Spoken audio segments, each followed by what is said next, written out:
Kembali belajar bahasa Indonesia. Oke, kita bertemu di materi mengidentifikasi teks laporan percobaan serta menyimpulkan. Ya. Oke. Apakah kalian pernah melakukan percobaan di sekolah? Nah, percobaan dilakukan itu untuk memahami suatu materi dengan cara eksperimen. Ya kan? Nah, eksperimen itu dilakukan dengan cara pengamatan untuk mengenali hubungan sebab akibat antara gejala. Nah, setelah selesai melakukan suatu percobaan, kalian tentu harus melaporkan hasilnya dalam bentuk teks. Nah, teks itu yang disebut dengan teks laporan percobaan. Nah, teks laporan percobaan ini adalah teks yang berisi paparan tentang tujuan, proses, dan hasil percobaan. Nah, teks laporan percobaan ini merupakan teks yang menceritakan tentang percobaan yang dilakukan oleh peneliti. Ya. Nah, teks laporan percobaan itu umumnya digunakan untuk melaporkan hasil percobaan, karya ilmiah atau laporan praktikum. Itu ya. Tujuan teks laporan hasil percobaan adalah untuk memberikan informasi pada pembaca tentang hasil percobaan yang telah dibuat. Teks laporan percobaan bersifat umum atau universal.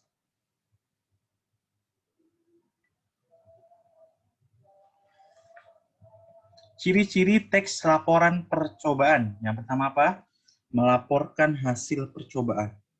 Ya. Lalu yang kedua, percobaan ilmiah dilakukan guna menguji sesuatu. Yang ketiga, diawali dengan memaparkan tujuan percobaan. Yang keempat, memaparkan bahan dan alat yang diperlukan untuk melaksanakan percobaan. Yang kelima, memaparkan prosedur melaksanakan percobaan.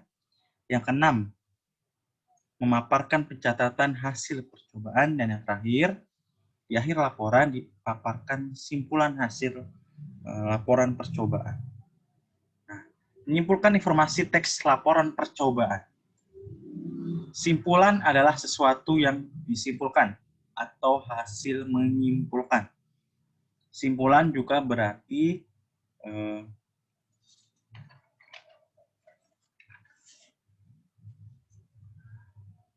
sudahan pendapat terakhir yang mendasarkan uraian sebelumnya atau keputusan yang diperoleh berdasarkan metode berpikir induktif dan deduktif. Dapat pula dikatakan bahwa menyimpulkan merupakan pendapat akhir dari suatu uraian berupa informasi. Nah, di dalam simpulan itu harus berisi fakta, pendapat, alasan pendukung mengenai tanggapan terhadap objek. Nah, di sini ada langkah-langkah menyimpulkan informasi yang terdapat pada laporan hasil percobaan. Yang pertama, kalian harus baca dengan seksama laporan percobaannya yang akan kita simpulkan. Ya. Yang kedua, catat setiap informasi yang terdapat pada laporan percobaan tersebut. Yang ketiga, berdasarkan informasi tersebut, simpulkan informasi dari percobaan tersebut.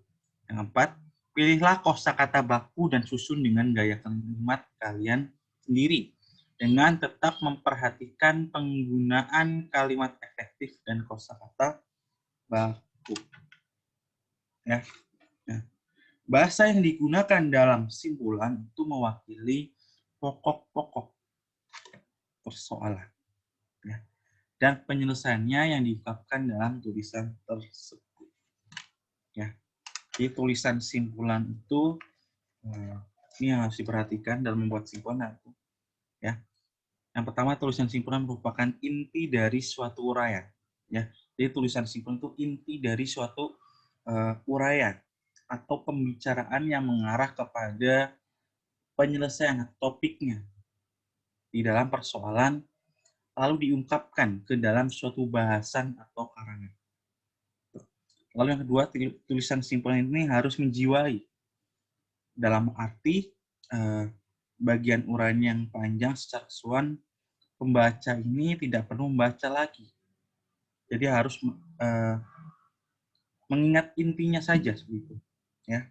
Yang ketiga, tulisan simpulan harus mengingat kembali inti persoalannya gitu, dalam memahami kembali ide sentral atau ide pusat, ya, pusat idenya, di pokoknya dari suatu bahasa atau karangan yang kemudian dihubungkan dengan penyelesaiannya sebagai suatu solusi.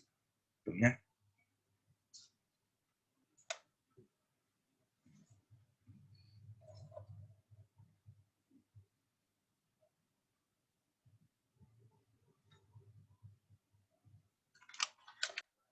Baik, sampai sini kita bertemu di materi selanjutnya. Terima kasih.